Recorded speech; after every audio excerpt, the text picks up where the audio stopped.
lakle Inspector Tayai Inspector Tayai tabiri bisingu James Hagurjamna taramnuk chobogolonena ikongnono khurumjari khwaidgi sangba monodrama Inspector Tayai Masigi tangata lising amaga samriga kuntrani panchuba tangka wari singa setabirga domna puning loksing oiba hojik tholiba thodo wathoksing aduga imung manungda chatneriba chanarod kanglon punamak sing suna yauraba tangka malemda tholiba tonga tonga thodo wathoksing khangdaba yadi tadaba yadi punamak sing asi neina duna pothokchariba Inspector Tayai gi wari paring asida leptana adumak chandok chaduna la sanasariba episode asigi mami angamba nipumari shuba tangka IGP Kisorjit machanupa Ramendra Makoyne satharakiba tongan-tonganba trakka mari leinaba kesing astigi haurakkiba angambagi wari asigi makha tarakada David mapanda mahak chakhidi haiba report ama laki madugi matungda mahake khongul leinanu honaki amaromda thongduk amada chenariba romase police na kamdogdori ngasigi taka gasi makhada taminarsi lanthukchari Hello Rajan karile sir akhoni investigation tawjabda sir deputy sir ma flight ticket dikai adu sir mana tungkiba flight adu dadi sir Mapalamdadi sakide sir. Kari. Flight ticket kakwaduga mapandadi satkideba. Asengone sir. Akona kubra thijanjari. Mahana tungkiba flight number duga sir. Maduda passenger singi list aduda mahak yaukidi. Haibadi flight to miss tawkiba. Aduga thangnaba atopa flight ama tungduna chatlamlabadi. Sir, atopa flight sing aduga sir debiki mamingdadi flight ticket kakwa amata lite sir. Adudi mapalamda chatli haribasi haijinba. Sir, madu soidun oigani khali.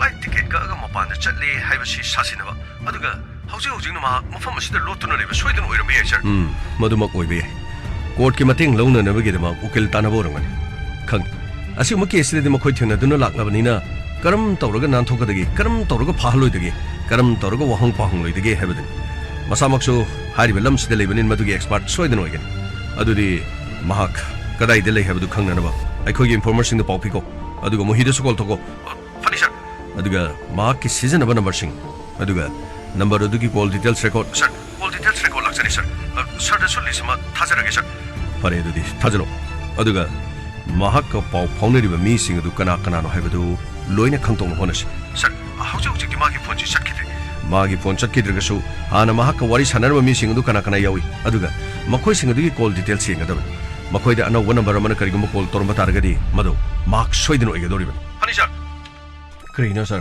hojik amok sir David flight tongam hai sir gamai flight tongduna chatpa saraga flight tongdra male as thokna haina tawreda sir adudi madi krai da mo loli jan as sir hojik si bobo so thiba khangri sir bobo ga moy ni mo punna meeting tawdana lolaga leiramdana sir bobo su maga soidana paw phonaranga makhoi punna loli numit aduda khoina phaki bangoksa aduga Rajendro makhoi bobogi number pirakpusing number amata chatkide atopa number ama soidina pairam lagani hadubu makhoi na kayam haiduna kayam kuina lotgan makhoi gi sharoi banumit ama soidina lagani te adudi hojik amok romajit ki natraga David ki tamba amukta de thabagani haibadin romajit ki chukhongul lidaba yar romajit case asida palagdi basi ma khusoi khoina tuminne leithopudi chumna aduga hairagli wafam si maran sirgli bra kadai phawu chumi lale haibadudi thigatana khoine lepadi yaba natabanina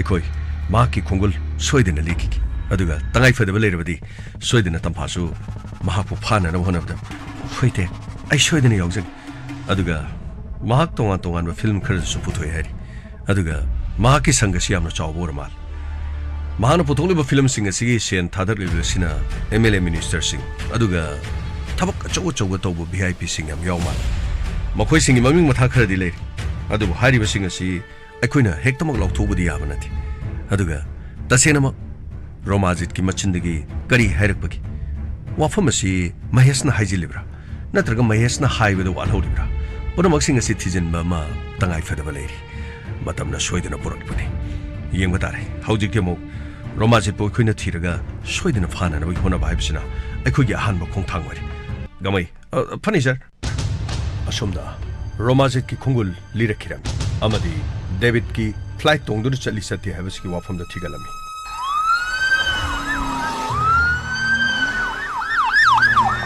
kamu gamai funny sir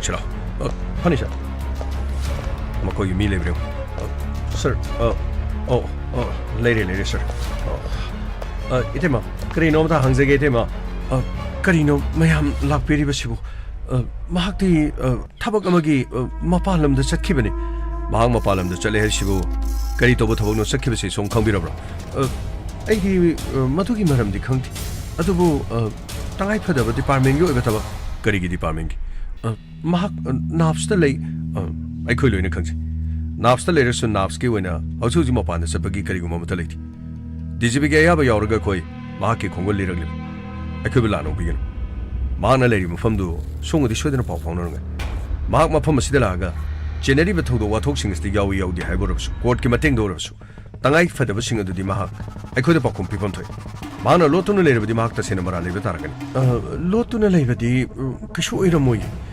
aduga taseng na harabadi mahakti ai khoi ga di pau faunadabani aduga makhoi na toriba thabak tadi ai khoi ni yawa sunatabani na ai di tasena yumda housewife aduga isa sing senadana punamak loini khang adomni puroi babu kangkhatpaduna hena mongona khudong therapani tasena harabadi SI faro mahakna drug hapsal helaga mahakna maral sizal matungda jail le helebani hauji numit edu de yaukiba personal sing aikoi phagana na phonati karigoma makhoi gi statement adongi puroi ba yawi haiba taragadi kari oigen maduna mafam asida laktuna mahak aikoi go wari sanabana khwaidigi hena phagani sir ai de tasena khangjadabani ai bulana lobigan wara buyad yum aside khona so hana laktuna search tawjarama aduga adongi purubagi hawjujik chatnariba mobile number khoi dhabi sir ai bulana lobigan hana chatnar mobile number dudi switch off tawduna like kari tobo yawbagi no kari dobagi no haibadudi ai di khangjat adubu sir kari gumba khanglabadi ai soidana haijaragan adongi purubina adom da phajana ningthi jana paratam birama mal adubu khoina haijagedabadi mahang maram oiraga SI ama jail da leiba aduga jail adu da leiringai manungda makhoi ga mari leinaba haibadi IGP gi masano paramendra mahak ki timna makok thugaiduna hawjik jo hospital da leiriba khanduni adongi puribana sel kharagidama aduga achowa officer amagi tungda lepdaga mahakna torubiba thabak singa si adom phayena khanbibra adongi pikliba hawruliba angang singa sigi tungi punchida kari oigani mapa amana lamda masida mahana toriba thabak sing adu masaduna sorlu matamda mapaduna torma record adu urga masaduna hayeng kari khalgani achumane sir adubu aibu thajabi aidi hiram masida aidi yomgi nupi mo oibanina magi mathakta karimta haijaba sungamjati aduga makhoina toriba thabak sing adusu makhoigi department gi oiba thabak ni haiduna aidi adum khanse aidi thudongna ai kari su khanjati aduga haibiri wafam tusu karimata kakningai oidraba wafam haujiti adongi naunu pasu jail da le mahesna haidorupagi matungina mahaksu mani kobu miyo ema drug hapchenduna awafam da tala haujiti miyo yadu su jail digi loktoktana imung manungda khusina kibadanga mahakki khudong chaba khar phangnana bagidama aduga drug lalon made yoksilaga mayambana lu chinglaga mahaksu election lepkani haiduna torumli basibu madadida athum kari khanbi bagi adongi ipuribana tobi thabaktuda adom ipuribani haiduna adom yengduna taduna adum legadabra ainadi kari hajarugani adomna karimata haidragasu khoda mateng pambiyo adongi puribana tori thabakto hena maduna afaboiraw mahana laluba maral kharadugidi ma punishment phanglabasu tangai fadana lemoriba punsidudi ingna tapna hingba yagan pigli bangang singi aduga itemagisu punsidu tungi khalaga ipuribana tori thabakto maha yaning double leirabasu ipuriba kadai dele ipuriba kanaga paw phonari ipuribana kari kari tori habadu ꯑꯩꯈꯣꯏꯗ ꯁꯣꯏꯗꯅ ꯍꯥꯏꯕꯤꯔꯛꯀꯅꯤ ꯍꯥꯏꯅ ꯈꯜꯂꯤ ꯇꯦꯕ ꯃꯁꯤꯅ ꯈ꯭ꯋꯥꯏꯗꯒꯤ ꯍꯦꯟꯅ ꯐꯔꯛꯀꯅꯤ ꯃꯃꯩ ꯊꯪꯗ ꯃꯤꯔꯣꯠ ꯑꯣꯏꯅ ꯁꯨꯝ ꯂꯩꯔꯛꯄꯗꯒꯤ ꯊꯣꯛꯍꯟꯅꯤꯡꯗꯕ ꯊꯧꯗꯣꯛ ꯊꯣꯛꯂꯒ ꯇꯦꯕ ꯑꯩ ꯋꯥ ꯃꯈꯥ ꯇꯥꯅꯤꯡꯗꯦ ꯃꯍꯥꯛꯅ ꯇꯧꯈꯤꯕ ꯊꯕꯛꯁꯤꯡ ꯑꯗꯨ ꯑꯩꯈꯣꯏ ꯀꯩꯗꯧꯅꯨꯡꯗ ꯈꯛ ꯀꯥꯎꯔꯣꯏ ꯑꯩꯒꯤ ꯏꯃꯨꯡꯗ ꯂꯥꯛꯇꯨꯅ ꯃꯤ ꯊꯥꯖꯤꯜꯂꯒ ꯗ꯭ꯔꯒ ꯊꯝꯖꯤꯜꯂꯒ ꯑꯩꯕꯨ ꯑꯋꯥꯕ ꯇꯥꯅꯕ ꯍꯣꯠꯅꯈꯤꯕ ꯑꯗꯨ ꯀꯔꯤꯃꯠꯇ ꯉꯝꯈꯤꯗꯕꯅꯤ ꯃꯗꯨ ꯈꯛꯇ ꯅꯠꯇꯦ DSP ꯇꯝꯐꯥꯒꯤ ꯌꯨꯝꯗ ꯌꯨꯝ ꯃꯩ ꯊꯥꯅꯅꯕ ꯍꯣꯠꯅꯕꯗ ꯈꯨꯖꯤꯟ ꯊꯧꯔꯥꯡ ꯌꯥꯎꯈꯤꯕ ꯃꯗꯨ ꯈꯛꯇ ꯅꯠꯇꯦ IGP gi masano paramendroga makhoi ani paduna hiram kaya da thodok kaya da punduna makhoi na tawkiba thabak thorom sing aduda ngasidi mapung pharaba mara leiningai oiraba madu khakta nati jail adugi manung da leikraba IGP gi machanu pa aduna jail adugi manung da leiba amar kobo miyo emabu hana bagi mukhujil thorang honakiba Maduta Natana, Mafam Madu Angam Tandana, Angamba Sadana leaning with the Mafam Madu mobile phone, Aduga, Tongan Tongan Aning Apa Makayamarum Pangandana, Makwigi Marakti Yarumba, Aduga, Dongi, Puribugi Makada, Tabak Torumba, Gupta Amadibosha, Jail Adugimanung the Tabak posting Papa Makoi Tanki, Adubu, Makwina Torkiba Aran Maduna, Aikoigi, custody, the Numitara Mangani, Rima, Loctadum, Wahang Pong, Sataduna Lake. How's Todoke Adadong, Puri General and General Mohaba, I could Hibungamdri. How's Mokogi Masindaki Karikari Harakadagi Havadu, I could Hibungamdri. Other Tima, number ship I should be. Ship, I get caught.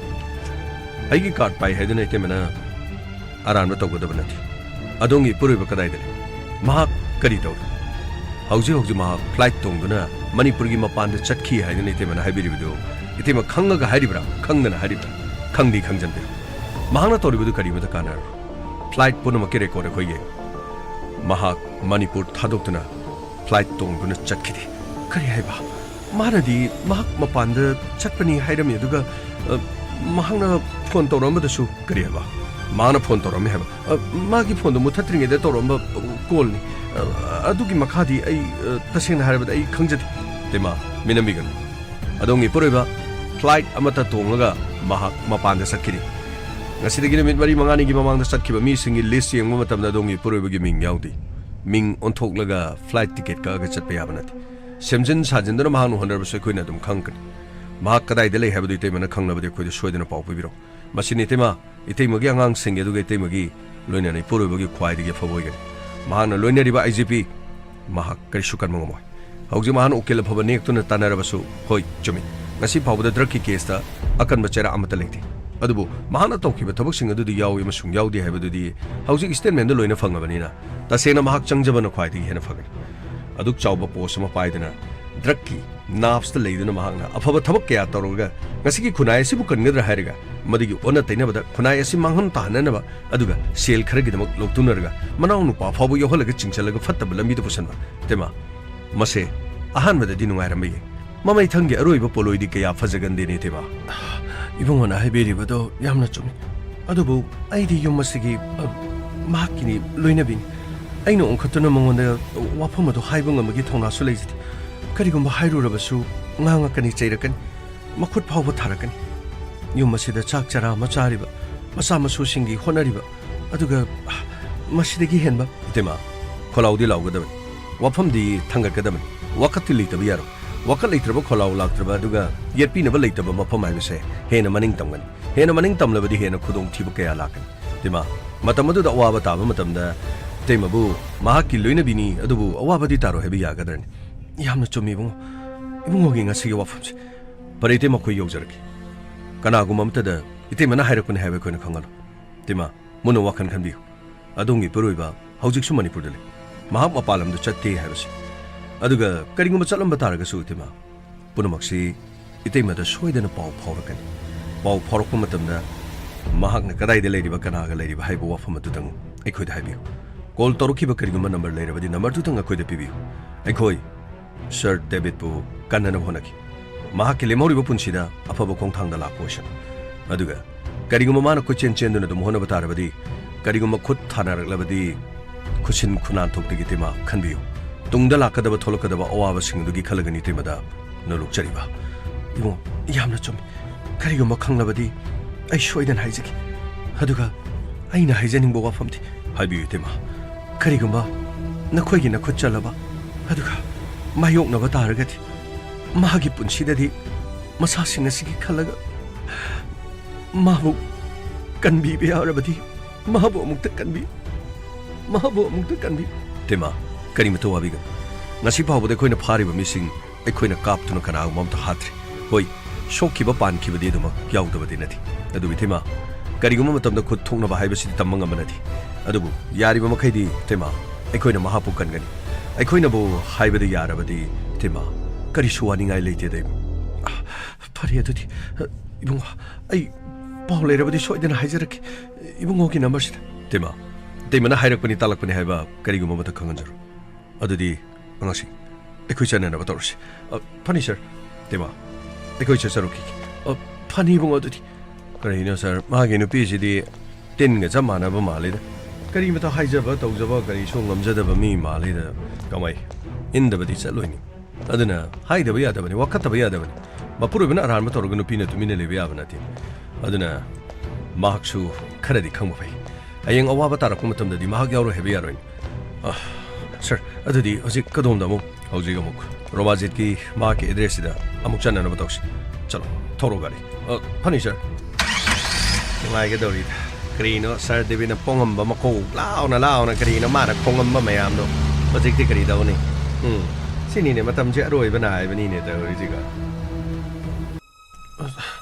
sir aina khangbadi loina haidok sare ai chachaba yardra sir karigi sataiba nangna toriba ranba thabak sing adu aikhoina wato karona ngakpi dorige ha nate aikhoina banamu ngakpi ningai maram leidibra ba sir ai matungdadi aduma thabak kari mata tawjar mado nachin thiwa ka nangna sel lokhoga nakoi kyano leise nakoi gum kyano sir ai atai di thoidok pa khangthi ai soikibadagi ai ponamak sing se loina khangam nakoi ne silliba sina koi geng khotpu ma leiro nakoi ne contact tawdana ha MLA minister sing adiga phamnaiba senjau paiba sing thikadar kya nakoi ne supply tawdana award pal hindana honorimni iramda masigidamak nakoi gum kya asana ngasigi khunai gi chanura sing asi lekha da sing thanan magidamak nakoi ne honorib natro sir ai matungdadi ai adugumba tabak amata tawjaroi sir koina warak pibisidagi ai wakhal adum ai tajare kari wakhal taba kari wakhal taba no nangum kya sing asi khunai si yengna kunai ski yengna basi nang maru phang muthatba nakoi gum kya asi leibi ade habaji masik sing na tang na bagi damak ai khoi gi khongthang ꯑꯩꯈꯣꯏꯅ ꯄꯤꯔꯛꯄ ꯆꯩꯔꯥꯛꯇ ꯅꯪꯅ ꯁꯥꯟꯅ ꯊꯥꯅ ꯂꯧꯖꯒꯗꯕꯅꯤ ꯏꯆꯤꯜ ꯏꯅꯥꯎꯁꯤꯡ ꯌꯥꯔꯒꯗꯤ ꯑꯩꯒꯤ ꯄꯨꯟꯁꯤꯗꯗꯤ ꯀꯟꯕꯤꯌꯨ ꯑꯩ ꯃꯇꯨꯡꯗ ꯑꯩ ꯁꯤꯒꯨꯝꯕꯁꯤꯗ ꯑꯩ ꯑꯃꯨꯛ ꯍꯟꯅ ꯑꯩ ꯀꯔꯤꯒꯨꯝꯕ ꯑꯃꯠꯇ ꯈꯣꯡꯊꯥꯖꯔꯔꯣꯏ ꯃꯗꯨꯅ ꯌꯥꯔꯣꯏ ꯅꯈꯣꯏꯒꯨꯝꯕ ꯀꯌꯥꯁꯤꯗꯤ ꯄꯔꯥ ꯇꯝꯕꯤꯕ ꯑꯗꯨꯒ ꯅꯈꯣꯏ ꯄꯔꯥ ꯇꯝꯕꯤꯕꯁꯤꯗ ꯃꯁꯤꯗꯤ ꯇꯧꯕ ꯌꯥꯗꯦꯅ ꯏꯔꯝꯗꯝ ꯑꯁꯤꯗ ꯑꯁꯤꯒꯨꯝꯕ ꯊꯕꯛ ꯇꯧꯕꯗꯤ ꯐꯠꯇꯦꯅ ꯑꯗꯨꯒ ꯑꯁꯤꯒꯨꯝꯕ ꯇꯧꯔꯕꯗꯤ ꯑꯀꯟꯕ ꯆꯩꯔꯥꯛ ꯐꯪꯉꯤ ꯍꯥꯏꯕꯁꯦ ꯈꯪꯍꯟꯕ ꯇꯥꯕ ꯑꯗꯨꯅ ꯁꯦꯡꯅ ꯍꯥꯏꯌꯨ ꯅꯪꯅ ꯈꯪꯕ ꯃꯈꯩ ꯅꯔꯩꯕꯥꯛ ꯅꯔꯝꯗꯝ ꯅꯨꯡꯁꯤꯔꯕ ꯉꯁꯤꯒꯤ ꯂꯝꯗꯝ ꯑꯁꯤꯗ ꯍꯧꯔꯛꯂꯤꯕ ꯆꯅꯨꯔꯥꯁꯤꯡ ꯅꯨꯡꯁꯤꯔꯕꯗꯤ ꯍꯥꯏꯌꯨ ꯅꯪꯅ ꯇꯧꯔꯝꯕ ꯐꯠꯇꯕ ꯊꯕꯛꯁꯤꯡ ꯆꯤꯊꯕ ꯂꯩꯔꯤꯕ ꯑꯇꯣꯞꯄ ꯅꯪꯅ ꯈꯪꯕ ꯅꯪꯒꯨꯝꯕ ꯒꯦꯡ ꯈꯨꯠꯄꯨꯁꯤꯡ ꯂꯩꯔꯕꯗꯤ ꯍꯥꯏꯌꯨ ꯁꯔ ꯑꯁꯦꯡꯕꯅꯦ ꯑꯩ ꯑꯇꯩꯗꯤ ꯀꯔꯤꯃꯠꯇ ꯈꯪꯖꯗꯦ ꯅꯆꯤꯟꯗ ꯊꯤꯒꯅꯨ ꯅꯆꯤꯟ ꯊꯤꯕꯗꯨꯗ ꯅꯪ ꯑꯗꯨꯛ ꯌꯥꯝꯅ ꯆꯩ ꯆꯥꯔ ꯐꯥꯎꯕꯗ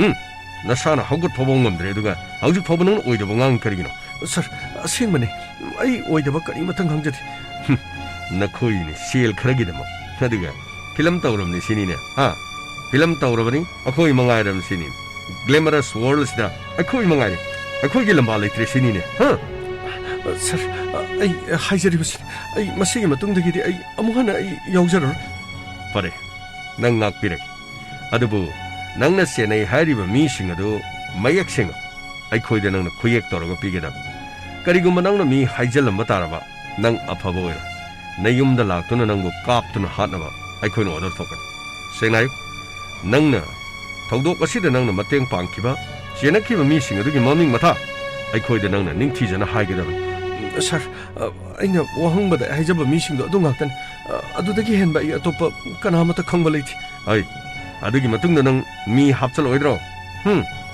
ꯁꯦꯜꯁꯤ ꯅꯪ ꯌꯥꯝꯅ ꯂꯧꯈ꯭ꯔꯦꯅꯦ ꯅꯪꯅ ꯂꯧꯔꯤꯕ ꯁꯦꯜꯁꯤꯡ ꯑꯁꯤꯗꯒꯤ ꯍꯦꯟꯗꯣꯛꯈꯤꯗꯅ ꯅꯪ ꯍꯥꯏꯔꯤꯕ ꯃꯤꯑꯣꯏꯁꯤꯡ ꯑꯗꯨ ꯂꯣꯠꯁꯤꯟꯕ ꯌꯥꯎꯔꯤꯕ꯭ꯔꯣ ꯍꯥꯏꯕꯗꯤ ꯁꯦꯟꯌꯥꯝ ꯄꯤꯕ ꯅꯪꯅ ꯃꯃꯤꯡ ꯇꯥꯛꯊꯣꯛꯅꯤꯡꯗꯕ ꯃꯤ ꯌꯥꯎꯔꯤꯕ꯭ꯔꯣ ꯁꯔ ꯑꯩ ꯑꯗꯨꯒꯨꯝꯕ ꯀꯔꯤꯃꯠꯇ ꯂꯩꯇꯦ ꯑꯩꯅ ꯍꯥꯏꯖꯔꯤꯕꯁꯤ ꯁꯔ ꯃꯁꯤꯅ ꯏꯔꯣꯏ ꯂꯣꯏꯖꯔꯕꯅꯤ ꯁꯔ ꯐꯔꯦ ꯅꯪꯅ ꯍꯥꯏꯔꯤꯕꯁꯤ ꯑꯆꯨꯝꯕꯅꯤ ꯍꯥꯏꯅ ꯈꯜꯂꯒꯦ ꯀꯔꯤꯒꯨꯝꯕ ꯍꯥꯏꯔꯤꯕ ꯃꯤꯁꯤꯡ ꯑꯁꯤꯒꯤ ꯃꯆꯤꯟꯗꯒꯤ ꯅꯪꯅ ꯍꯥꯏꯖꯤꯟꯕꯅꯤ ꯑꯗꯨꯒ ꯍꯥꯏꯔꯤꯕ ꯃꯤꯁꯤꯡ ꯑꯁꯤꯅ ꯅꯪꯉꯣꯟꯗ ꯃꯔꯥꯜ ꯁꯤꯔꯛꯂꯕꯗꯤ ꯅꯪ ꯀꯝꯗꯧꯕ ꯁꯔ ꯃꯗꯨꯒꯤꯗꯃꯛ ꯑꯩ ꯂꯣꯏꯅ ꯊꯦꯡꯅꯖꯒꯅꯤ ꯑꯩꯅ ꯍꯥꯏꯔꯤꯕꯁꯤ ꯑꯁꯦꯡꯕ ꯉꯥꯛꯇꯅꯤ ꯁꯔ ꯃꯈꯣꯏꯒ ꯋꯥꯔꯤ ꯁꯥꯟꯅꯈꯤꯕ ꯑꯗꯨꯒ ꯐꯣꯇꯣ ꯀꯥꯞꯃꯤꯟꯅꯈꯤꯕ ꯁꯔ ꯑꯩꯉꯣꯟꯗ ꯂꯣꯏꯅꯃꯛ ꯃꯗꯨꯒꯤ ꯋꯤꯠꯅꯦꯁ ꯑꯩꯉꯣꯟꯗ ꯂꯣꯏꯅ ꯂꯩꯖꯩ ꯑꯩ ꯂꯣꯏꯅꯃꯛ ꯑꯩ ꯂꯣꯏꯅ ꯄꯤꯖꯈꯤ ꯑꯩ ꯂꯣꯏꯅꯃꯛ ꯎꯠꯆꯈꯤ ꯃꯈꯣꯏꯒ ꯋꯥꯔꯤ ꯁꯥꯟꯅꯈꯤꯕ ꯊꯥꯅꯈꯤꯕ ꯃꯦꯁꯦꯖ ꯄꯨꯝꯅꯃꯛ ꯑꯩꯉꯣꯟꯗ ꯂꯩꯖꯩ ꯑꯩ ꯂꯣꯏꯅ ꯎꯠꯊꯣꯛꯆꯒꯦ ꯐꯔꯦ ꯑꯗꯨꯗꯤ ꯅꯪ ꯉꯁꯤ ꯅꯨꯃꯤꯗꯥꯡ ꯋꯥꯏꯔꯝ ꯑꯩꯈꯣꯏꯅ ꯊꯥꯗꯣꯛꯂꯒꯅꯤ ꯑꯗꯨꯒ ꯃꯁꯤꯃꯗꯤ ꯈꯪꯉꯨ ꯀꯔꯤꯒꯨꯝꯕ ꯃꯈꯥ ꯇꯥꯅ ꯅꯪ ꯍꯥꯏꯔꯤꯕ ꯂꯝꯕꯤ ꯑꯁꯤꯗ ꯂꯥꯛꯄ ꯇꯥꯔꯕ ꯅꯪ ꯑꯩꯈꯣꯏ ꯐꯠꯇꯦ ꯍꯥꯏꯅ ꯈꯟꯒꯅꯨ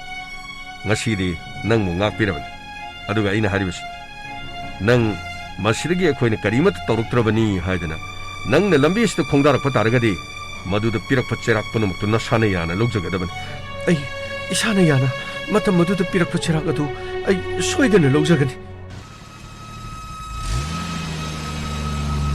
ꯈꯥꯃꯨꯒꯥꯃꯥꯏ Funny, sir. Kari na, sir. Makoy di mi omjan mara kari no mataw ini, sir. Kari tawra jano. Mayam, kari tawba yawge akoy. Kari nom ta hangjage tawjabane. Kari habi gada ba. Sir. Kari le biroge mafam sila pirsibu. Akoy Romajit pangbirabra. Kari no Romajit pangabra is. Romajit kay dorge. Sir, Romajit to sakangdaba singna ngarangdagi phakiban. Haujuk phawba magi khungul libada kariguma mata phangdaba. Kari sakangdaba singna phageba. Kari maragi dama. Sir, madugi di akhoi thoina khangjabadi leiti. Adubu miyoi singaduna mahak hingna purakloi sina phangani gana imung manungda so hairame haiba. Tasina kari marungino haibadi akhoi khangbadi ngamjadri. Imung manunggi ai mayamani. Adurabadi maram kharadi khangbam thoina. Karigi inaunu pa phakibagi maram khangbidrisibu. Sir, tasingmadi maramde khoida hairambassu leiti. Aduga imung manunggi ima khoi aduga pabung khoina thingnoba khaktan. Tasingna aigadi mayokna hobu natabanina madu khangdi khangjaudri. Adubu inaunu pa sikari tawri habadi khangmangamde. Mak film khara khara sum tawraga leijaba mi ama oijaban. Yamna hendok pathona nungaiba amadi nati. Adubu mak kari kari soirurabno kari lalobno khangthri. Makhoina haiba yadaba kari leirabno pharaga puraga chatkiba. Aduga mayam pakhanaraga omjanarisina matam phatabanina kari tawgadawge haibadudi khangdabanina pakhanariba. Mara leitrabadi karigi pakhanaruni. Aduga mara leiba thabak atai tawbajalo. Adudi aikhoinadi kari tawwe haibadi khangmadi ngamdre. Adubu inaunu pache khoina laksariba sisu kariguma hiram amagi matangda hangena laksam. Aduga yumastigi sakhangdabasingna phare haribasiga aikhoina thiba laibasiga maram manaribajal. Sir khoina thirakliba maramna ma tongan tongan ba senjau paiba mioi kya dagi senjam kya loktharaga inkhalakliba nupi macha kya bu sarak tamna numgi damo amadi manipuri mapanda aduga phaja phaja hotel sing atangwa mufam sing da puraga tongan tongan ba thabak kya maram chathai haiba pawma aikhoi tabadigi madu da sunate madugi wafam sing adu machinna aikhoi gi custody de leiba mioi sing harakpadagi mahak wahang panglaga thodok adu de chenerba mioi sing du kanano haibadu khoi khangma ngamna ba maku mafam se thiba lakmani. Sir, adubu mahakti hojik leiba sunati mahakti sakhangdaba singna phaduna pokhibadudi haujuba holoktri sir. Phare dudi hojik kariguma mahana yumda lagadi aikhogi station da laktuna maga aikhoiga wari watai khar sanana ba pawsi mongoda soidana tambi. Sir, aikhoi soidana tamjage sir. Adubu sir ma hauji thi halaktri manina mahak sakhangdaba singna phagi harabanina mafam asida mahakpu karigidamukta atopasingno phariban. Aikhoigi case asiga maga kari mari leinaribja. Case asiga manaribra natraga sir madumadi khoi chapchabadi khangbadi ngamjatri. Paredo soidanamaki aikhoida haibiro sikar cha person bi. Aduga kariguma mahala ga wafam se hairubadi load khigena khan taragadi afabadi oroko simadi khangbi. Yarimkai khoida statement singdu loina leirabanina wafam asiga matangda khoina wari sanagadam. Aikhoini sumnagi mongonda wari watai saba khaktan aduga thaudo asigi damukta de khoina mongonda phapundana tobugi wakar sule aikhoina sengwa chuma khar khangningmadagi mahakpu unagi haiduna lakpani. Sir, soidana haijiki adubu mahak hauji hauji laktribanina kari thodoino imung manungna su pakhatbadi soidana leiri mana tawkiba thabak thorum kharadi imung manung su khangani khale aduga aikhoina lakchari wafam sidi haijina ba toksinaba nati aikhoina phaduna thamba miyoi singna madu makhoigi machinagi makhoigi statement pibada adongi naunu pagi ming yaurabani aduga maki phone number switch off leibagi maram switch off tudi makhoigi hochi masak khangdaba singduna phakibadudagi ngahak leiraga dum switch off leikibani phare dudi aikhoidi maki phone duda call tawba matamda chattabadudagi mahak tasina case asida chenabadagi kiduna mafam amada lotuna leirabra haiduna khoin khalluban adubu phakibadudi hauji kari oigine habadi khangmangamde. Sir, makhoi phakhiba singdu makhoina hairamliba wafamdugadi sir aikoi akiba phawi adudi phakriba sing asi ransom haibadi imung manungda sel piu thadongman talakpa natraga atopa maram sir aduguma su karimata hairakthri call torku su karimata leti makhoigi phone number su sir karimata khangdabani sir. Phare yengla se adudi sakhangdaba singna phaki hairabanina sakhangdabasi makhanya adudi gamai sir aikoi muksana batokshi ꯐꯔꯦ ꯑꯗꯨꯗꯤ ꯌꯥꯝ ꯑꯩꯈꯣꯏ ꯑꯃꯨꯛ ꯆꯠꯅꯕ ꯇꯧꯒꯦ ꯐꯅꯤ ꯁꯥꯔ ꯀꯔꯤꯅꯣ ꯁꯥꯔ ꯂꯩꯍꯧꯔꯤꯕ ꯃꯐꯝꯁꯤꯗꯕꯨ ꯁꯥꯔ ꯀꯔꯝ ꯇꯧꯔꯤꯕꯅꯣ ꯈꯪꯗꯦꯗ ꯁꯥꯔ ꯁꯦꯜꯗꯤ ꯄꯥꯏꯕꯗꯤ ꯃꯥꯜꯂꯦꯗ ꯁꯥꯔ ꯃꯑꯣꯡ ꯃꯇꯧꯁꯨ ꯃꯌꯨꯝ ꯒꯥꯏꯗꯤ ꯁꯥꯔ ꯒꯋꯥꯏ ꯁꯦꯜ ꯌꯥꯝꯅ ꯂꯧꯔꯕꯅꯤꯅ ꯁꯦꯟ ꯇꯥꯜꯂꯕꯅꯤ ꯁꯦꯟ ꯄꯥꯏꯕ ꯑꯣꯏꯔꯝꯕꯁꯨ ꯌꯥꯏ ꯅꯠꯇ꯭ꯔꯒ ꯃꯃꯥ ꯃꯄꯥꯒꯤ ꯂꯟ ꯊꯨꯝ ꯑꯣꯏꯔꯝꯕꯁꯨ ꯌꯥꯏ ꯆꯠꯁꯤ ꯁꯛꯈꯪꯗꯕꯁꯤꯡꯅ ꯐꯥꯈꯤ ꯍꯥꯏꯔꯤꯕꯁꯤ ꯀꯔꯤ ꯃꯔꯝꯒꯤꯅꯣ ꯔꯦꯟꯁꯝ ꯇꯥꯟꯕꯒꯤꯗꯃꯛ ꯑꯣꯏꯔꯤꯕ꯭ꯔꯥ ꯅꯠꯇ꯭ꯔꯒ ꯃꯍꯥꯛꯅ ꯇꯧꯈꯤꯕ ꯁꯣꯏꯕꯁꯤꯡ ꯑꯗꯨꯒꯤ ꯋꯥꯔꯛ ꯋꯥꯇꯦꯝꯅꯅꯕꯒꯤꯗꯃꯛ ꯐꯔꯦ ꯆꯠꯅꯕ ꯇꯧꯁꯤ ꯁꯥꯔ ꯍꯧꯖꯤꯛ ꯀꯗꯣꯝꯗ ꯑꯃꯨꯛ ꯆꯠꯒꯅꯤ ꯁꯥꯔ ꯑꯩꯈꯣꯏ ꯍꯧꯖꯤꯛꯇꯤ ꯑꯃꯨꯛ ꯗꯦꯕꯤꯠꯀꯤ ꯄꯥꯎ ꯑꯃꯨꯛ ꯉꯥꯏꯕ ꯇꯥꯔꯦꯗꯅ ꯏꯃꯨꯡ ꯃꯅꯨꯡꯗꯒꯤ ꯀꯔꯤ ꯄꯥꯎ ꯂꯥꯛꯏ ꯍꯥꯏꯕꯗꯣ ꯑꯃꯔꯣꯝꯗ ꯑꯃꯨꯛ ꯕꯣꯕꯣ ꯃꯍꯥꯛꯀꯤ ꯂꯣꯀꯦꯁꯟ ꯈꯪꯅꯅꯕꯒꯤꯗꯃꯛ ꯑꯩꯈꯣꯏꯅ ꯀꯁꯇꯗꯤꯗ ꯐꯥꯗꯨꯅ ꯂꯩꯔꯤꯕ ꯔꯥꯖꯦꯟꯗ꯭ꯔꯣ ꯑꯗꯨꯒ ꯑꯉꯧꯆꯥ ꯃꯈꯣꯏꯗ ꯇꯛꯈꯠꯇꯨꯅ ꯋꯥ ꯍꯪꯕ ꯇꯥꯕ ꯑꯗꯨꯒ ꯗꯦꯕꯤꯠꯁꯨ ꯊꯤꯕ ꯈꯪꯗ꯭ꯔꯤꯕꯅꯤꯅ ꯗꯦꯕꯤꯠ ꯃꯌꯥꯝꯕꯒꯤꯗꯃꯛꯇ ꯀꯔꯤ ꯈꯪꯉꯤ ꯍꯥꯏꯕꯗꯨ ꯃꯈꯥ ꯇꯥꯅ ꯋꯥꯍꯪꯐꯝ ꯆꯠꯊꯁꯤ ꯂꯥꯛꯑꯣ ꯆꯠꯅꯕ ꯇꯧꯁꯤ ꯐꯅꯤ ꯁꯥꯔ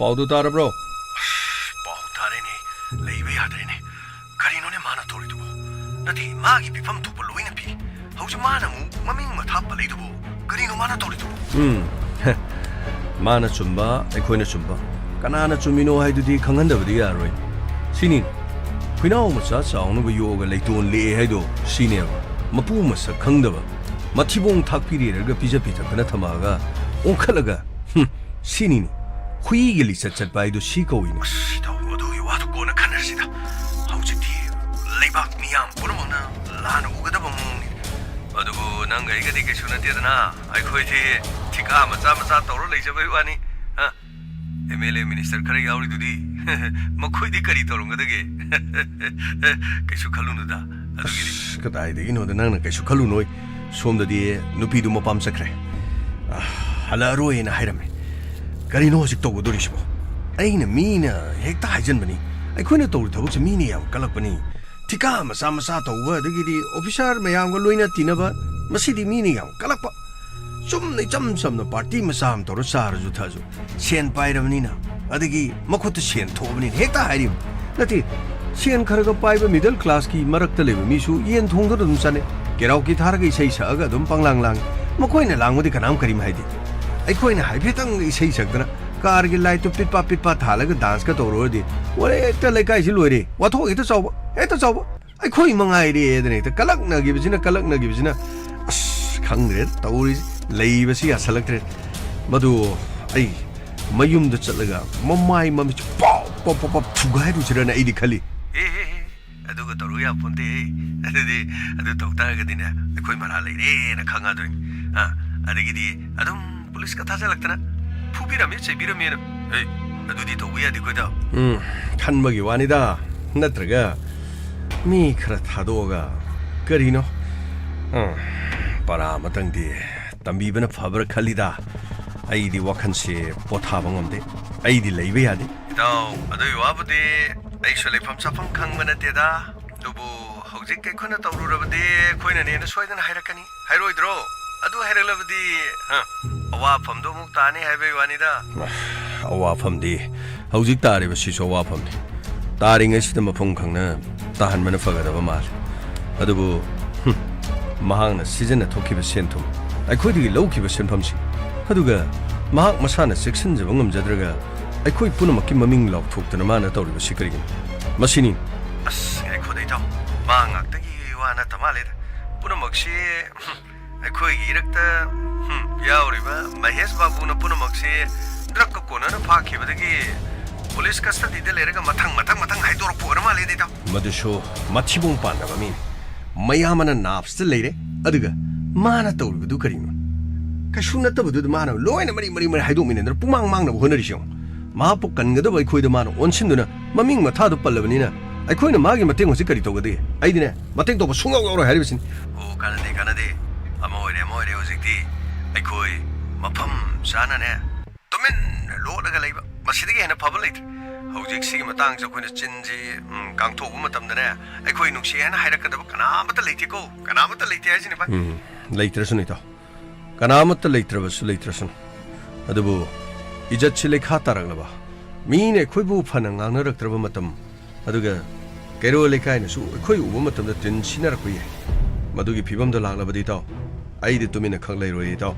Nangju Yam, serious with Selacre. Nati, Karino was in Nanatoki Kalisho. Karito Runege.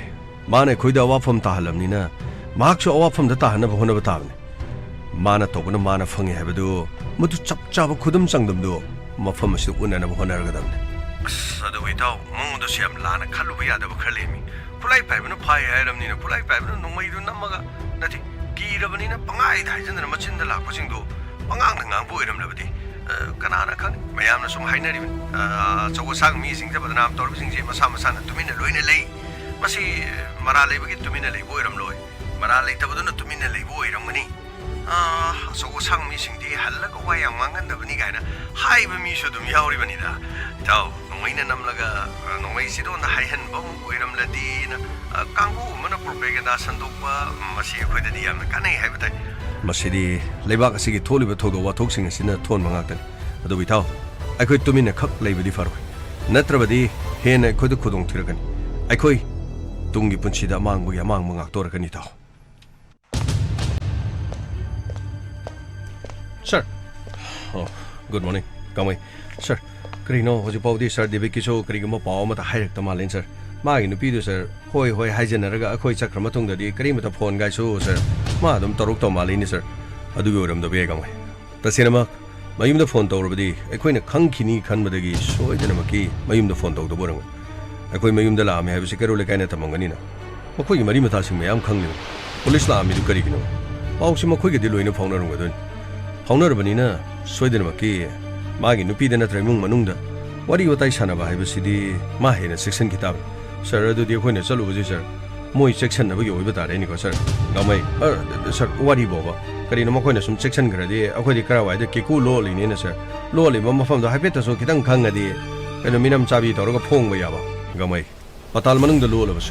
Sir, I get a pie in the Lord Porters. Mark for quite heated. I could Mokuta Tahanava, so idina, no meet at the Lakani. Karimato Warren, Sir Debito Credidum, Mong Matoduga, Mong the pool could say was the official Romani, sir. Hector no I said about Hibertarin, Gamay. Marale Bamidi, the official Hiber, official not of Hiber Carisulate. Mibu, a queen of Pabamatum, light of Paragana, say am Pudong. Inakun Paragana, say Kazik the Pudong, I believe. Okay, sir, you up on the Antona Sung Grabopon. Can I dig Yaga, sir? I think the lady in a phone credit, the Digarino. Police Marale and a pub upon Betawagan, or in Pubuino go hiring a lopalising tragum, a lopalising Kunga Pied. I think Muxer. Haying Carino Mon the Say the Nahan began to Pisa people funga yaw again, sir. I do the Nini, sir. Sidday the Sir Mahesnasu, Pisacra Piriga case lotion as you have the Sar. And the Tindalago Mammy Kung, the Poo give though. The same the Nungdino I give near the Mutango. Copa Cream, the Sav, the Poo, do they get us? Sit in a custody, the one hung over the man at Teta was again, in on a Teta was it, Teta was it. Sadu was her, who violate a law and a law in a pond or any sir. Gamay, Hojiam Lucy, Romazit Imumanu, Ma Pakre had a Susi Power the Mumanuna, Tadurukri had, sir. I do the Wahang Pong, then Adam Sata, and Adam later, sir. Sir, Manungi Sakar Gumbakari Gumba, Gamay. Canano Carino have the coming up. Was it the Kutukulaka her pyre of the Lupama? Natraga, me Kangdava, Maming Tondresu, Makwiki Groupama. Adum Simpson the Nullet. A sing with Marie Bakidama, Aduga Maramdam, Sigi Honori Bakia, so a movie quality in the Venetin. Aduna. I'll do what you fumes of Kunwangang Viat. Adu, I'm kind of Koyi Manga, Toruli Batavakudimoti, I could do Tengnabatavan. Sir, do what it's Chumba.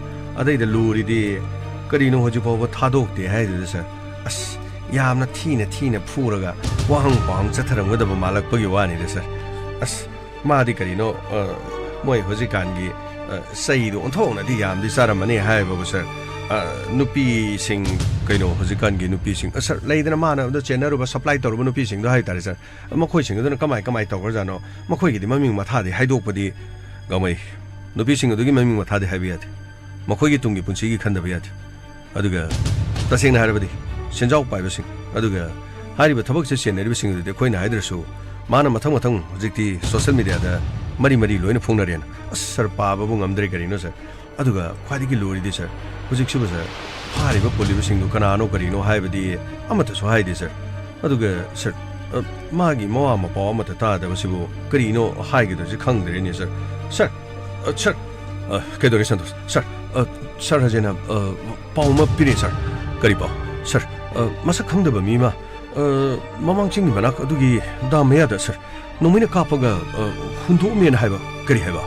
Adudi miwe didi kana. Sir, hausu poki di sapsabadi khangmung ngamde adubu sir ngarang na handagi mayumdagi pharaga pukiba romajit mahak mahalini kan hairi sir. Kari. Adudi sakhangda ba singna pharaba matungda mahapu kaptun hatba. Sir, sakhangda ba singna phabadudi mahaki marandudi ngapire. Aduga mahakpo thubu matamda numida waram thadogani. Sir, aduga thodo udu senaba mi maming sing mahana hairapogi matungina maming sing duga loina laukthokre sir. Adugi matungdagi sir mahakpu thadokraga nangna haribdu sumi santos. Tasenamak kanaguma kanglup amana pharaga thodo osima khoina thokpa malana nabagidama atopa kanglup amana khudong saba lorobajana. Sir, aina khanjabadadi sir maming matha palluba mi singduna makhoigi izat chobani gaina sir lambi da ngairaga dum set khrazala sir gamai wafam adusu khanaba yaba wafam adubu thangai singna mahapu phariba kanglup aduna mara leire haiduna mahapu halibra natraga atamnana maming palakpadagi ming palakliba kangbu singi khutpuna hatpo waribra as khangdre ne sir angamba si yamna ngamgre ne sir angamba singsi yamna leikibasina khangdre da sir asonba singde leibo leifam leiselakdre da malay masa angambagi angamba ngakta loina oiba taradi as mikup nahom amata karino leithokpagi yaro chuba da thana mu thilakani nakhang da mu kinna mu thilakani as tawfam lafam bo amata khangoi angambagi angamba ngakta ngaigani jaslo mafam adu kharatuna punisher thoroga mai punisher khangde kanana bo halino kanana bo kedorino khangde gamai thojalo kharaturu punisher kanino sados noi kan kana pai go pahoni go noi ren samsuna taba aduga mahak social media dadi mahak ki maral gi matungina arona thup sing do punama haidol aduga sir aina haibdo chomdo mali de sir karino makoi maming matha pallubudu da leiba yada badagi asmasi loisan grajida karino mapam saksu sa de karino mawa saksu sa da sir podom popila bakte hentang mele haibdo adugi type ni da ma gi sir amagi jo oiba yada bani upai leita bani si banatana karino mai lambi leita buguma sir marai bak thiba haibdo aikoina hana phajaramadi phadawni aikoina phajaram daradi ma sidi siroidon gamai adubu sakhangdaba singaduna hatpadi mate natragana atopa kangubam sir aina haijabaduni atopa kambuda soidana hatpa oigani ni karino kanana nungaidona maming matha pala abani na sir karino mantri mandon sing kari sing leribuduna sir mana haribasi lali magi se masan thiri ni haidana kana matuju singdorokti sir chumbabu loina summi jala khangdeni sir gamai thojo asidane yowe punisher karino khoi sai gi mi sing jina ne oina left hand ne ne photo kamna dana dom tawdana leire ne sir sir mayam badu su leire ne sir sir ina no pat sir sida asibak sangwina sida leire sir kari adudi thodosi sakhangdaba singna phabadu maran gi matungina mahapu kaptuna hatpo oiramal adudi makoina social media dadi kapka hatkani habadi tadi numida waram thadokani haidene sir makoina numida waram thadokani hairabasu ina no pana mafam asida sidun leramisdi sir adubu thodosi kana thonmuno haibadu asengba sapsana khangmangam angangse sir mafam se kari tagiyo punisher santos sir amutiyum punisher rahul punisher adudi atopa imung manungda sen demand toroko khotpa kari yaugibra sen demand kari amatu yaugi numidang waram thadorkani haibadu ngaiduna khoisu leijabani adubu mafam asida asat ong singna romajit manba akchang ama nomaina palaga lehoi pau tanarakpa aduga social media da sum thagalakpudagi yengba lakhiban aduga inau no pa oiramani sir adubu todo sidi tasina kanana thonmanu didi haibadi ngamdre adubu inau no pagi maran puramukti social media da hari bo afam hoi tajare inau no pana lan kibasi matung manau tokjararo haidana social media da lepak miyam da sengdok kiba lekri adubu sengdok khurba matung da thukleiba thodoksi sir kedore santos sir sigi nongmai toning sidi sir license gan sir 0.2 gi nongmai kari license gan adudi wari sigi makha hayeng amuk tavirasi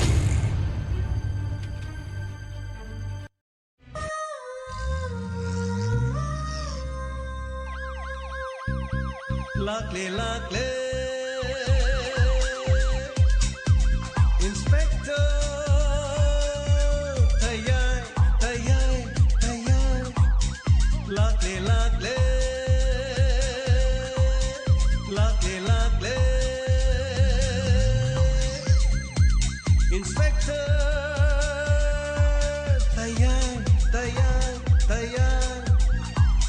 Uthanaba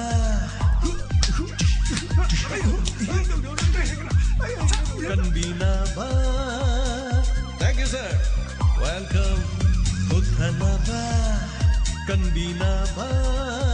Inspector Tayai, Tayai, Tayai.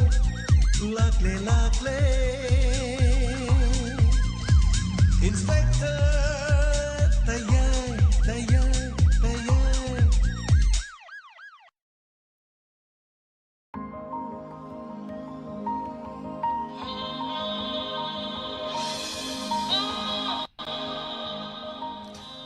Hanana takat suri ngasugi lantuk suri ba Inspector Tayai lising ang mga samari kontraga ni Pan Angamba ni Fuga Mari Subatangkak tongan-tongan ba platform da konseloy na taviri ba miyeng taviri ba po na mapu takat suri maya na fivira pa feedback amati comment tentak na pansage Inspector Tayai taraga dongi pungning wakal loksing oy biu afavasing na loksin bisi fatava na nakal de tambiu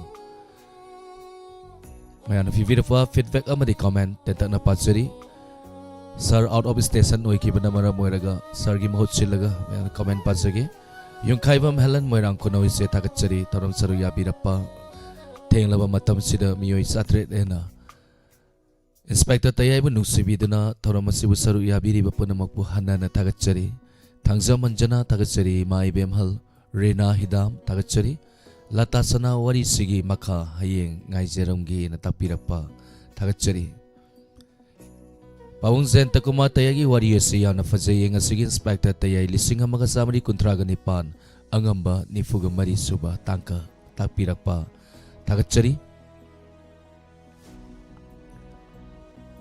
Aslam tagat Susila Okram Somorjit Time tagat taram saruya birapa Haikruzam Subita tagat Mai Bemhal Devi tagat taram saruya birapa Lalita yang kong wari fazay makha kaurang na ngay sarole mo tagat na tapirapa tagat Yung kaibam helan moirang kunausar nga sige Inspector Tayai lising ang mga samari kontraga ni Pan Suba Angamba ni Fu Mari Suba tangkak si wari se Yaw na fazay wari makha ngay tagat sarole mo suna tapirapa tagat Tangza manjana tagat inungan bi tagat taram saruya birapa once again pabung zen takumar nga sige wari yaw na fazaki amasung makha kaura na ngay na tapirapa tagat Koimu toksom tagat taram saruya birapa pungja hasi magtada hayeng Hosulantok sa riba Inspector Tayai gi makha mayam punna ngay minasi lising ang mga samari kontraga mapan angamba ni Fuga mga subatangka mayam punna ngay minasi rena hidang wari yaw na fazay makadi hayeng amuk ngay na tapirapa tagat Aslam ngasi ditawa na ngaudre haplaga tawa tare halaga tawa tare tapire soy na tabiyo top wari makalamani angambagi tangkak sing khwaidagi sangba tangkak amasuwere ba Inspector Tayai gi wari singi manungda ay batare mayamna tabiyo hangkalaga tabiyo fazabi toijam tagat wakam wari makha ngay na tapirapa tagat taram saruya birapa tangza manjana tagat taram saruya birapa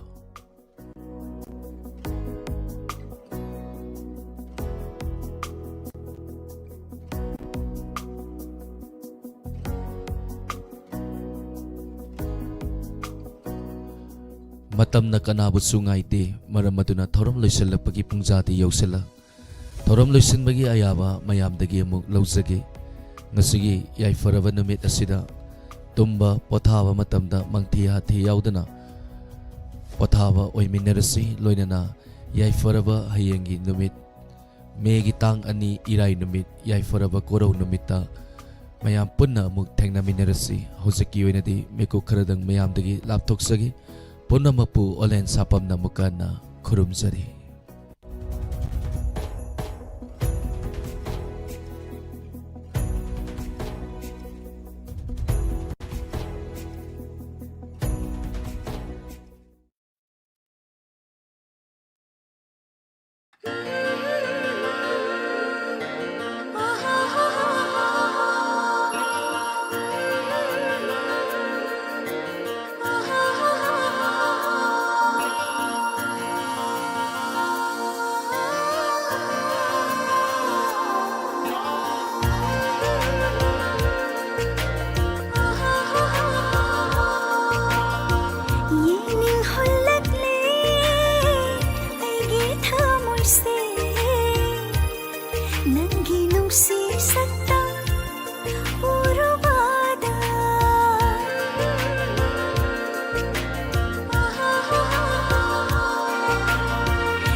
ꯈꯪꯂꯝꯗꯕ ꯅꯨꯡꯁꯤꯕ ꯈꯪꯍꯜꯂꯤ ꯅꯪꯅ ꯎꯔꯨꯕ ꯌꯦꯡꯂꯨꯕꯗ ꯅꯪꯒꯤ ꯁꯨꯝꯍꯠꯄ ꯁꯛꯇꯝ ꯑꯩꯒꯤ ꯇꯥꯑꯣꯏꯅꯤꯡꯕꯅ ꯈꯝꯕꯟꯕꯁꯨ ꯍꯩꯔꯛꯂꯦ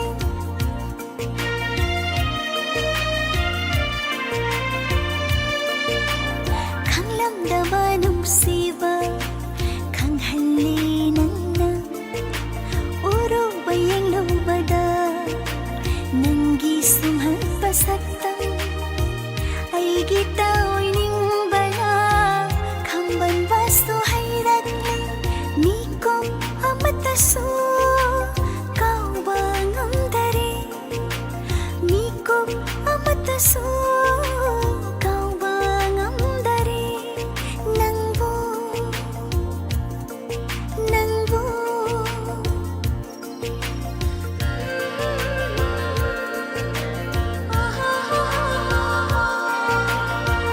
예닝 홀락래 아이기 타물새 ನಂಗೆ ನುಂಕ್ಷಿಷತ್ತ ಉರುವಾದ ನಂಗೆ ನುಂಕ್ಷಿಷತ್ತ ಉರುವಾದ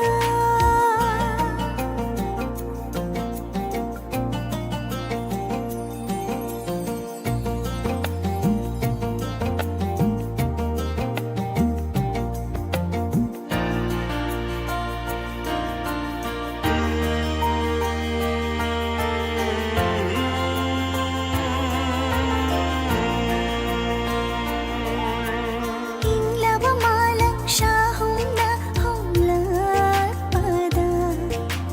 nung shirik ng Diyot hali ay gihadjangsi nang giyatang mabuhang na ba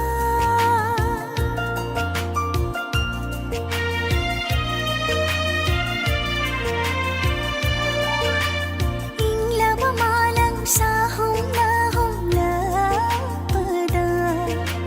nung shirik ng Diyot hali ay gihadjangsi nang giyatang mabuhang na ba Thamoy kisit hukto na piragi na famda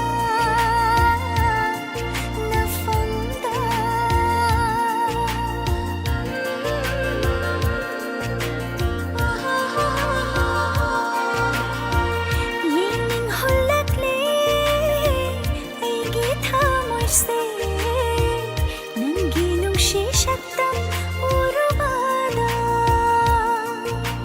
답답한 음락들이 아이기 뿡뿡새